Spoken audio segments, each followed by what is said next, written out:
He was a partnership, a small fraction partnership in a restaurant. Then after that, he was invited to California to be one of the speakers about and talk about his time in prison during the war, the last battle. He's got invited and starts speaking about communism, Vietnam communists, and how they still run the country like a dictator, how they still mistreating their citizens. And it's still going on right now. I mean, the world might not know that. You might see the new Vietnam, but you have to go deep inside and ask the people, ask the actual Vietnamese people in Vietnam and the people in the countryside. They'll tell you the truth. They tell you the brutal, the punishment is still, and the bribery. Oh my God, the bribery. Everyone knows about the bribery. It's infamous. It's crazy. It's crazy. And the government, their children and their family live this luxury life, abuse the system, using our US money and money from other country that's helping them. It's for their children. And it was just their children come to United States, learn whatever, come back home. And let me tell you, they still talk bad about US. They still train their children not to, fall into that United States westernized ideas and behave like they are just hypocrites. I'm sorry. Well, talking about some United States ideas and stuff going on, did your father ever get invited to any college campuses? Yes, he did. He did. Did he see that there is a movement on some campuses that is promoting Marxism? Yeah, he did. That's why he's trying to do the speech, explain to them, encourage them. He already seen it. He even told my daughter, his favorite granddaughter, to always visit him. You must not fall into that lifestyle. Yeah. That time we didn't know what lifestyle he was talking about. Then we started to understand more and more. So that's why before he died, he kept talking to me and reminding me, you make sure this book come out. And it's not the purpose of this book. It's to help the millennial to really know the truth, what freedom is and what it's like, to live under a communist regime versus what they have now. People don't understand. This college generation, I mean, I love them to death. They're wonderful people, but they really need to know the truth. They can't say the word socialist and thinking, oh, you still have that freedom. No, socialist define, you find a definition for socialist, it's really communist. I'm sorry, I'm going to tell you the truth. Did your father ever help work on any books other than this one before he passed away? Well, he trying to share the book about his brother, my uncle, Lê Minh. I'm telling you, he has a book about my uncle. It's a small book, and I have diary of my uncle life story. Oh, and this has been published as well? No, it has not been published. Okay. Yeah, it's all in Vietnamese, and my dad wrote, it's the diary about my uncle, and it's all here.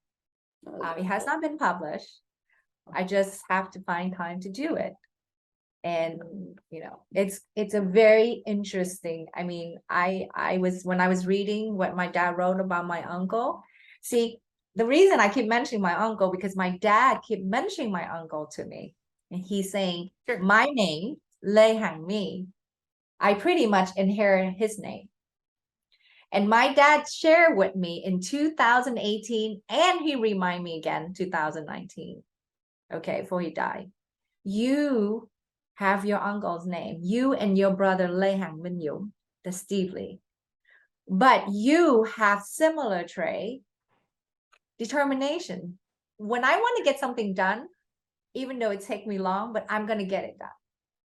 The same thing with this book, and the same thing with the project I'm about to do.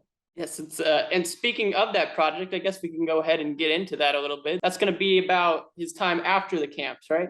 after the camps, and also I wanted to talk to a lot of the Vietnamese boat people, because I'm a boat people. I'm not ashamed because, many times people talk about, oh, people come in 1975 and then there's people, the boat people. No, I am proud to be boat people because we risk everything to come here to find freedom.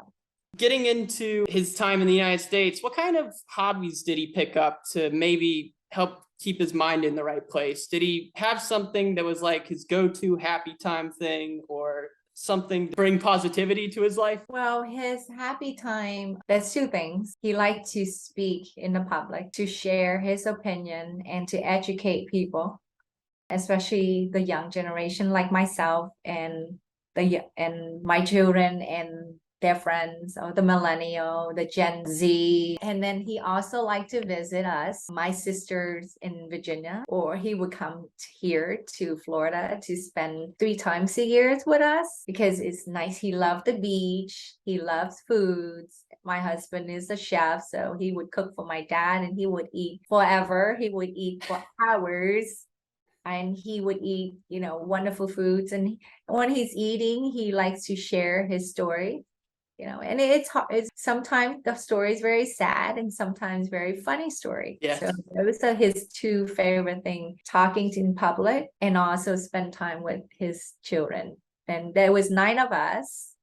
But after my brother died, there's 8 of us. So a lot of time, either he fly to Florida or we flying to Virginia. I mean, I come see him in Connecticut too, but for some reason, every time I go there, it's during the winter. And I'm thinking. I wanted to know as well, what's the happiest memory you specifically have with him? Oh, well, we have a lot of happy time. I remember when he would come back from like his battle or his duty, he would take us on a beach, to the beach on a helicopter. Really? We flew on helicopter a lot.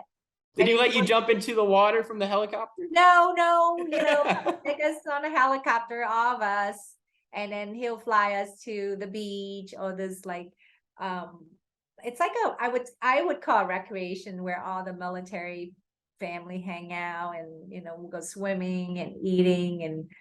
But as we get older, the time that I love spending with him is when I visit him, and he would share music with me and I share pictures of his back in the past, and it was just very interesting. It's beautiful pictures. What kind of music did he like? Was he at all interested in some of the Vietnamese rock scene, which was heavily inspired by the Western rock and roll scene, or was he more of like a femme dui folk music kind of guy? No, he's into Frank Sinatra, Shirley Bassett, Okay.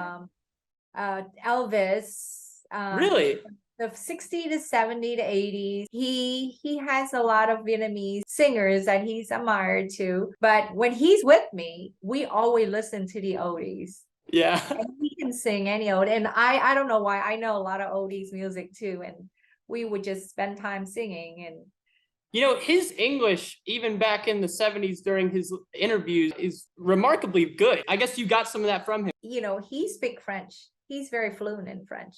I don't know if you knew that. I came here when I was much younger, so I guess we just have to learn to adjust how we pronounce things or how we talk. Let me tell you a little bit about my dad when he first came to United States and learning English, because I was young then. I was in my 20s.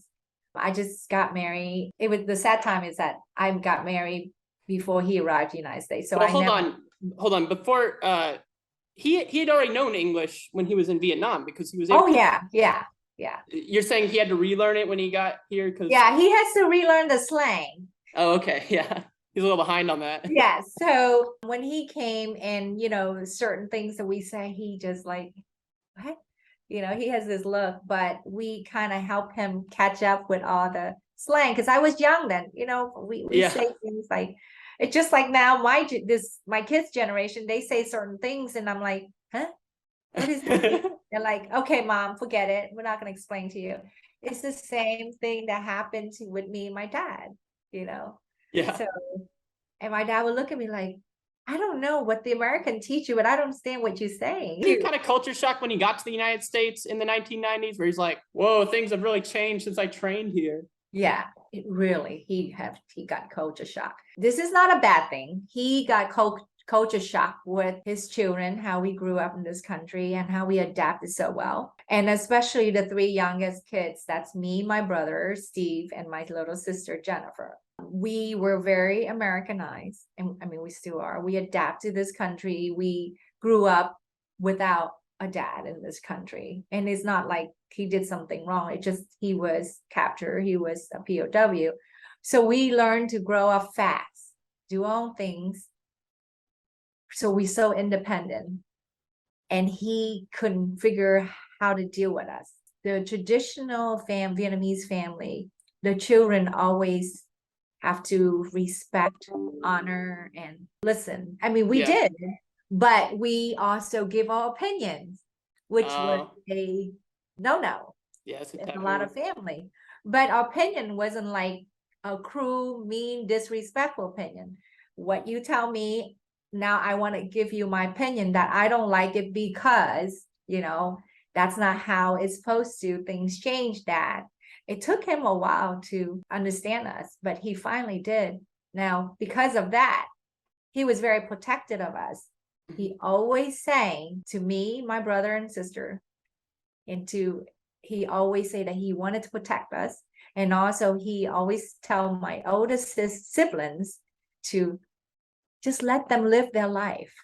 He tell them to let us live our life. Don't try to change us, you know, because family will always have conflicts. I mean, for some reason, he was very protective of the three of us. When you were a young girl and when all these major events in Vietnam were going on, were you aware of how important your father was in world history and the history of Vietnam? I love him for who he is, my dad. I know that he was a high-ranked general, but I don't take that as I don't abuse that. I don't take it as a wrong way. I took it as like, oh, this is my dad and I still have to respect him. Yes, he's a general and I'm proud of him, but after he still is my dad. Did you ever get to see him on TV or did you read about him in the newspaper when you were 7 years old? No, we always had people around us taking care of us. So, you know, I'm just too young to remember. Do you have any happy memories of your time in Vietnam as a child? You mentioned the getting to go to the beach in a helicopter. That sounds really exciting. Yeah. Well, I have happy memories with my relative, but that time because my dad was already a POW, a prisoner of war. So we went to live with my grandmom, which is his mom. That's his mom. And, you know, I have memories of my cousins. I play with them. I have memories of getting in trouble, being mischievous, getting to fight. You know, kids fight, but you know, that's every kid. Is there a certain part of your book you could highlight here that would maybe entice people who are like questioning whether or not they're going to get the book? I always say, if you don't want to start reading my dad's part first, read my story. Then you read my story. I was only 9 years old when we have to try and escape so many times. Read that story. Read my mom's story. Then go back and read my dad. Because part of the book is very powerful, and I think it was a good way to end the book on that story of your brave older sister. Yes, Diane. And your mother and those many failed escapes. Just knowing that they're gonna fail and how many times you had to try, it's just heartbreaking to read. Oh man, they got so close and then it got taken away from them so quickly, their opportunity for freedom. But you still had another chance. You guys really lucked out. Yeah, we did. And also, I mean, we didn't give up. No. We didn't give up. That's why my dad always told me, you never give up. If you fall down, you get up. When I was writing this book, there are many times, many nights I cried listening to the tape. And there's time I just have no one to turn to because I have trust issue. I'm gonna be honest with you. What we went through and what I saw, I have trust issue in human people, in you know, human being. Yeah. Because I witnessed, I seen, and I heard things that a 9-year-old kid shouldn't be seeing. Yeah. So you have a trust issue. So I have to go to a therapist. I have to go to therapy. I'm not gonna even lie. I have to go to therapy just to get me through this. Help me understand why I'm feeling like this. And once I was done, I was able to write this book. Yeah. You know, I'm not going to pretend to be, oh my gosh, I'm perfect. I'm writing this book like, you know, it's nothing. No, this book dramatized me. And even I was part of this book, and it still dramatized me. And that's why I'm saying, and she mentioned the word PTSD, my therapist. And I know that's real because I just opened up I'm just opened up the past back into my life when I started this book. Everything was closed because I was just too busy getting married, have kids, raise my children, put them to college. My mind was so busy doing that. Now suddenly they're all grown, they have their own life. And my dad asked me to write this book. I thought it was something, you know, okay, listen, right? But it was dramatizing. This is your dad and this is us that we went through. Yeah.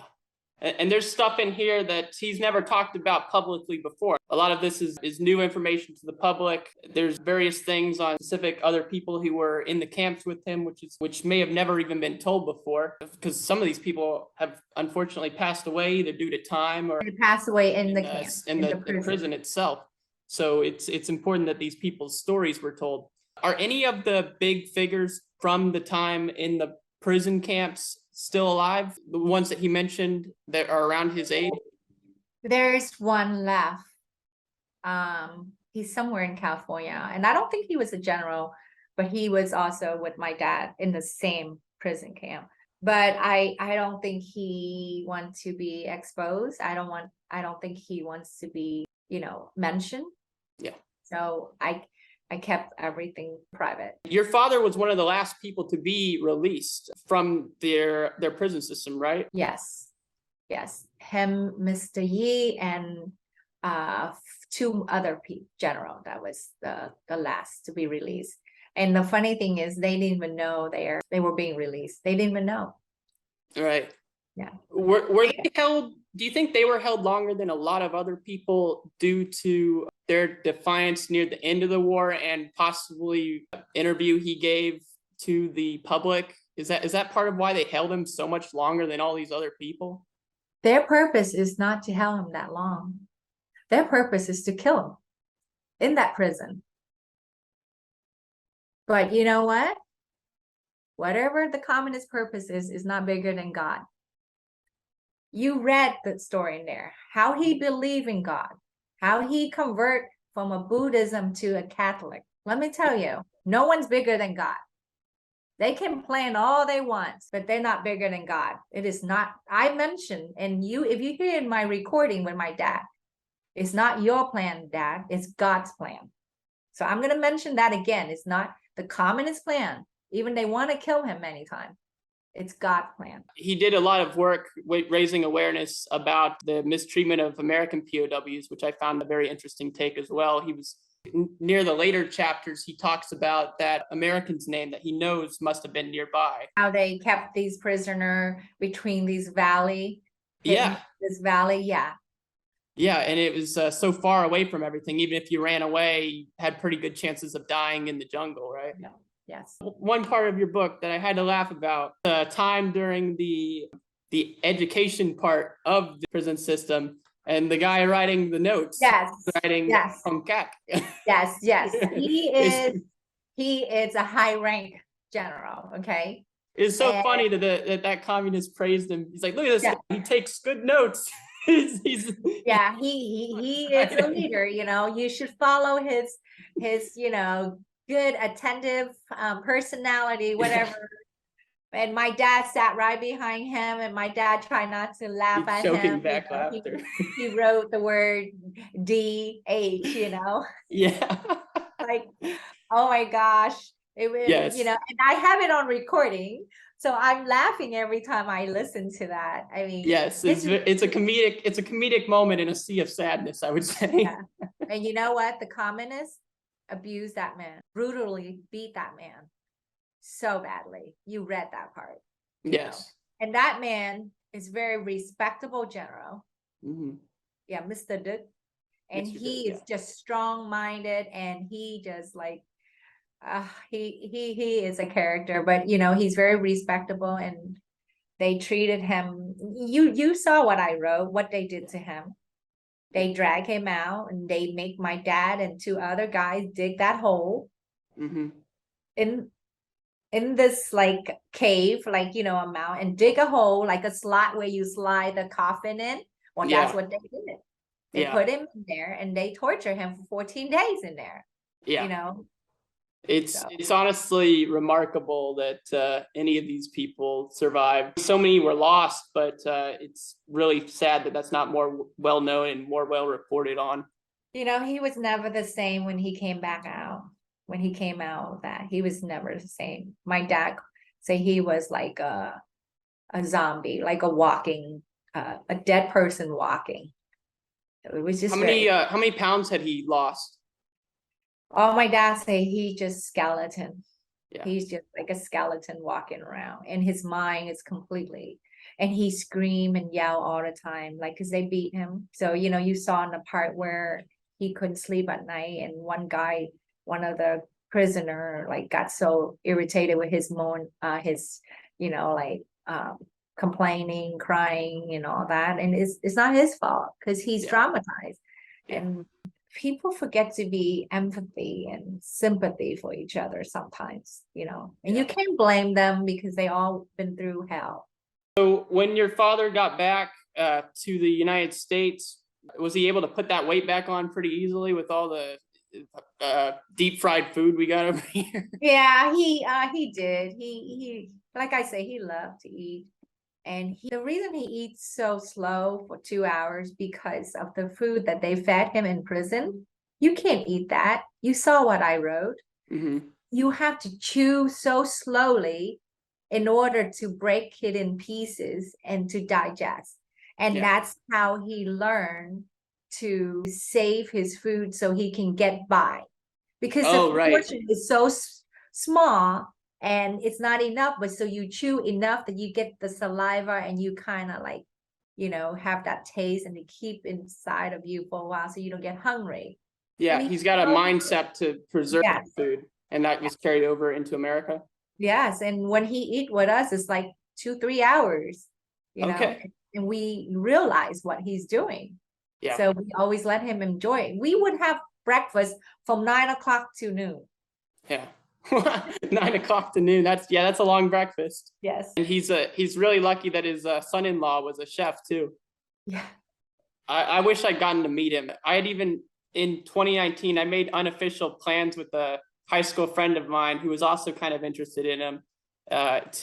We were like, we got to meet this guy. This guy's we got to plan some kind of trip to find him. And then it's just a pipe dream, and it never came into fruition. But I wish I'd done something to make an effort to go meet him, because his story, even before I read your book, it's inspiring enough to make me want to learn more about him. And I'm very grateful that you wrote this book. Thank you. And I recommend anyone that likes the kind of stuff that I make on my channel, check it out. It's definitely worth reading. Again, this book is called Children of Hope, and you can find this at Amazon or Barnes & Noble. I don't know if it's been released in Europe or not yet, but at least in North America, you can find this at Barnes & Noble. And soon there will be a Vietnamese translation coming out, probably in the next 4 or 5 months, would you say? I'm hoping, but the actual title is Children of Hope, the story of Lê Minh Đảo. Yeah, the story of Lê Minh Đảo. Yes, the story of Lê Minh Đảo. So that it's a very quick read too. It looks like a lot of pages, but it if you're like me, it'll suck you in, and you'll finish it in like 2 days. And I'm not a fast reader. It takes me a long time to read books, but I zoomed through that. I couldn't put it down. Yeah, it's I encourage the young generation to give it a chance. I do. Just give it a chance, read it. And I'm on Facebook. I have a link called Children of Hope, the story of Lê Minh Đảo. They can, send me a post or ask me questions there or message me there. And part of the proceeds for the book go to a charitable cause, right? What is that Yes. organization? Well, I do two charitable charities. One I did is for the South Vietnamese Division 18, and also the other one is for the family of POW and MIA. So that those are the two that I've been doing. And once I get certain amount of proceed, I just send it to them. The thing is, I don't disclose their name, because even though they live in Vietnam, I just can't, because that will bring trouble to them, or that will bring more, complication for them, because the government, the communist government, will not leave them alone. Trust me, people need to know Vietnam is still not a free country. It's a communist country. You can still get arrested for making jokes over there. And it's yes, you can make fun of the president. You can, bring the South Vietnamese flag in, and most of the house, inside the house, you notice they prefer to have that Ho Chi Minh picture in there. I don't know why they worship him. I mean, your ancestors should come first, but it's a strange thing. That's their thing. I'm not interested, and I don't think I would ever go back to Vietnam unless it's become a free country again. Thank you so much for talking to me about this. Hope to have you on soon again to talk about some of the stuff that happened in the later half of this book, but that's just a whole nother video. So yes, thank you so much. Well, thank you for inviting me, and I hope that this book will, shed some truthful information